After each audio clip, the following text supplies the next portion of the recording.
స్థానిక సంస్థల ఎన్నికల్లో బీసీలకు 42% రిజర్వేషన్లు అమలు చేస్తూ రాష్ట్ర ప్రభుత్వం ఇచ్చిన జీవోపై రేపు సుప్రీంకోర్టులో విచారణ జరగనుంది. తాజా పరిణామాలను CM Revanth Reddy deputy CM Bhatti విక్రమార్కకు వివరించారు మంత్రి పొన్నం ప్రభాకర్.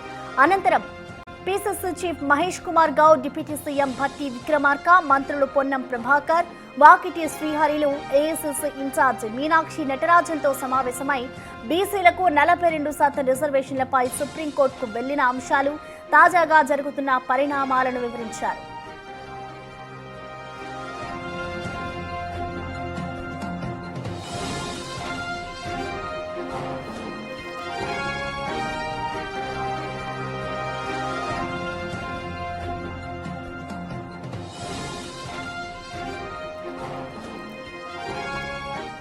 స్థానిక సంస్థల ఎన్నికల్లో బీసీలకు 42% రిజర్వేషన్లు అమలు చేస్తూ రాష్ట్ర ప్రభుత్వం ఇచ్చిన జీవోపై ఇటు రేపు సుప్రీంకోర్టులో దీనిపై అయితే విచారణ జరగబోతోంది. ఇటు తాజా పరిణామాలను సీఎం రేవంత్ రెడ్డి అలాగే డిప్యూటీ సీఎం భట్టి విక్రమార్కకు వివరించారు మంత్రి పొన్నం ప్రభాకర్. అనంతరం PCC chief Mahesh Kumar Goud, deputy CM Bhatti Vikramarka, మంత్రులు పొన్నం ప్రభాకర్, వాకిటి శ్రీహరిలు, ఏఐసీసీ ఇన్ఛార్జి మీనాక్షి నటరాజన్తో సమావేశమై బీసీలకు 42% రిజర్వేషన్లపై సుప్రీంకోర్టుకు వెళ్లిన అంశాలు, తాజా జరుగుతున్న పరిణామాలను అయితే వివరించారు. ఇటు దీనికి సంబంధించి కూడా రేపు బీసీలకు 42% రిజర్వేషన్లు అమలు చేస్తూ కూడా సుప్రీంకోర్టులో ఏదైతే పిటిషన్ దాఖలు చేశారో దానిపై అయితే రేపు విచారణ జరగబోతోంది.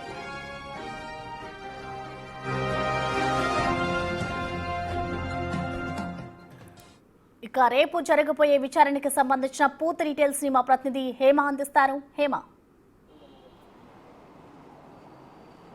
ఈ నెల 1వ తారీఖున వంగ గోపాల్ రెడ్డి అనే వ్యక్తి సుప్రీంకోర్టుని ఆశ్రయించారు. తెలంగాణ రాష్ట్రంలో 42% స్థానిక ఎన్నికలకు సంబంధించినటువంటి జీవో ఏదైతే ఉందో అది రాజ్యాంగబద్ధంగా లేదు అంటూ కూడా సుప్రీంకోర్టుని ఆశ్రయించారు. సో దీనికి సంబంధించినటువంటి విచారణ రేపు సుప్రీంకోర్టులో ఉండడంతో ఇప్పటికే హైదరాబాద్లో తెలంగాణ మంత్రులంతా కూడా రేపు ఏం చేయాలి అండ్ 42% రిజర్వేషన్కి ఎటువంటి లీగల్ ఇష్యూస్ రాకుండా ఎలా ఫైట్ చేయాలి అనే అంశం పైన కూడా మీటింగ్ అయ్యారు. సో ఇందులో భాగంగా నిన్న హైదరాబాద్కి మీనాక్షి నటరాజన్ చేరుకున్నారు. ప్రస్తుతం హైదర్ నగర్లో ఉన్నటువంటి ఎమ్మెల్యే క్వార్టర్స్లో మీనాక్షి నటరాజన్తో అటు ఉప ముఖ్యమంత్రి భట్టి విక్రమార్క, పీసీసీ చీఫ్ మహేష్ కుమార్ గౌడ్ కూడా భేటీ అయినటువంటి పరిస్థితి. అయితే ఉదయమే అటు బీసీ మంత్రులైనటువంటి వాకిటి శ్రీహరి, అదేవిధంగా మంత్రి పొన్నం ప్రభాకర్ వచ్చి మీనాక్షి నటరాజన్కు మొత్తం బీసీ రిజర్వేషన్కి సంబంధించి అండ్ స్థానిక ఎన్నికలకు సంబంధించి ప్రభుత్వం ఏ జీవోని పాస్ చేసింది, ఆ జీవో వెనుకున్నటువంటి పూర్తి అంశాలను కూడా ఎక్స్ప్లెయిన్ చేశారు. ఇక ప్రస్తుతం చాలా కీలకంగా అటు ఉప ముఖ్యమంత్రి Bhatti Vikramarka, same time PCC chief Mahesh Kumar గౌడ్తో కూడా మీనాక్షి నటరాజన్ భేటీ అయ్యారు. రేపు సుప్రీంకోర్టులో ఎట్లా ఫైట్ చేయాలి, ఎట్లా ఫైట్ చేస్తే ఇటు స్థానిక ఎన్నికలకు ఎటువంటి ఇబ్బందులు లేకుండా లైన్ క్లియర్ అవుతుంది అండ్ సుప్రీంకోర్టులో ఎలా వాదనలు వినిపించాలి, వీళ్ళ దగ్గర ఉన్నటువంటి గ్రౌండ్స్ ఏంటి అనే అంశాలపైన కూడా ప్రస్తుతం సమావేశమయ్యారు. ఇక 42% రిజర్వేషన్ అనేది చాలా కీలకంగా మారింది.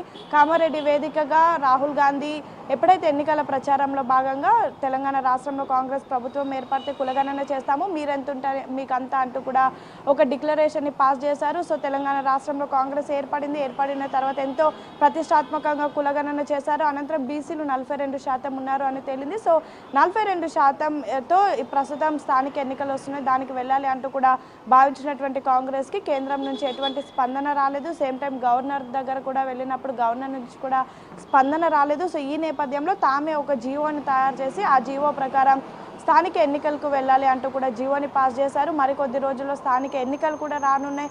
సో ఈ నేపథ్యంలో సుప్రీంకోర్టుని ఆశ్రయించారు. సో సుప్రీంకోర్టులో రేపు దీనికి సంబంధించి విచారణ ఉంది. సో ఈ విచారణని ఎలా ఎదుర్కోవాలి, తమ నుంచి వాదనలు ఏ విధంగా వినిపించాలి అండ్ ఎలా వినిపిస్తే రేపొద్దున ఎటువంటి సమస్యలు రాకుండా ఉంటుంది అనే అంశాలపైన కూడా ప్రస్తుతం చర్చ జరుగుతుంది. ఇక ఈరోజు సాయంత్రం 4 గంటలకు ప్రజాభవన్లో అటు జూబ్లీహిల్స్ ఉప ఎన్నికలపైన మంత్రులంతా కూడా భేటీ అవ్వనున్నారు. ఇన్ఛార్జ్ మంత్రులుగా ఉన్నటువంటి ఎవరైతే గడ్డం వివేక్ వెంకటస్వామితో పాటు అటు మరొక 2 మంత్రులు పొన్నం ప్రభాకర్ అండ్ తుమ్మల నాగేశ్వరతో పాటు ఎవరైతే 19 మంది కార్పొరేషన్ చైర్మన్ ఉన్నారో వాళ్ళంతా కూడా భేటీ కానున్నారు. మొత్తానికైతే కాంగ్రెస్ పార్టీలో స్థానిక ఎన్నికలు జూబ్లీహిల్స్ హీట్ అయితే నెలకొందని చెప్పుకోవచ్చు. బ్యాక్ టు బ్యాక్ కార్యక్రమాలతో ఎలా అయినా సరే ఎన్నికల్లో గెలవాలి అంటూ కూడా ప్రస్తుతం కాంగ్రెస్ పార్టీ కసరత్తు చేస్తున్నటువంటి పరిస్థితి.